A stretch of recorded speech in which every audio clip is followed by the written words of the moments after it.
విషయం ఏంటి అంటే ఇప్పుడు అంతా న్యూస్ అంతా బయట సర్క్యులేట్ అవుతుంది కదా. సో ఏంటి మన ఎగ్, ఇప్పుడు అందరికి డౌట్ ఉంటుంది మన ఎగ్ మన స్పర్మ్. నాకు చాలా మంది పేషెంట్స్ అదే అడుగుతున్నారు, మేడం మరి మీరు DNA టెస్ట్ కూడా ఇందులో ప్యాకేజ్ తో పెట్టచ్చు కదా అని ఇందాక ఎవరో పేషెంట్ అడిగారు. సో దాని గురించి కూడా మీకు క్లారిటీగా చెప్తున్నాను. సో ఏ ఫర్టిలిటీ సెంటర్ లో కూడా మనకి RI విట్నెస్ సిస్టమ్ లేదు. RI విట్నెస్ సిస్టమ్ అంటే ఏంటి అని అంటే, మీరు IVF అన్నా IUI అన్నా, మోస్ట్లీ IVF అనగానే మీకు ఒక ID కార్డ్ లాంటిది ఇస్తున్నాం కదా, మీరు చూసారు కదా. దాంట్లో మీకు సంబంధించిన బార్ కోడ్ ఉంటుంది. మీ egg and sperm handling units అంటే ల్యాబ్ లో మీ ఎగ్ పెట్టే డిషెస్ లో అదే బార్ కోడ్ ఉంటుంది. మీరు ఆ కార్డ్ IVF చేసేటప్పుడు, బేబీని పెట్టేటప్పుడు మిషన్ లో పెడతారు.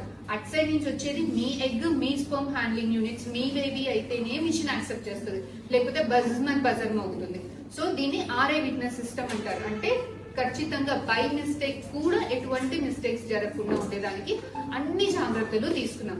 సో మాన్యువల్ ఎర్రర్స్, కొంతమందికి మిక్సప్ కావాలని చేసుకోకపోయినా ల్యాబ్ లో 5 కేసెస్ 6 కేసెస్ ఉన్నప్పుడు మనకి టెన్షన్ అవుతుంది కదా. ఇప్పుడు మీకు ఎంత టెన్షన్ అవుతుందో డాక్టర్స్ మాకు కూడా టెన్షన్ అవుతుంది. ఎందుకంటే బై మిస్టేక్ ఏదైనా ఉంటే మాకు కూడా చాలా పెద్ద ప్రాబ్లం.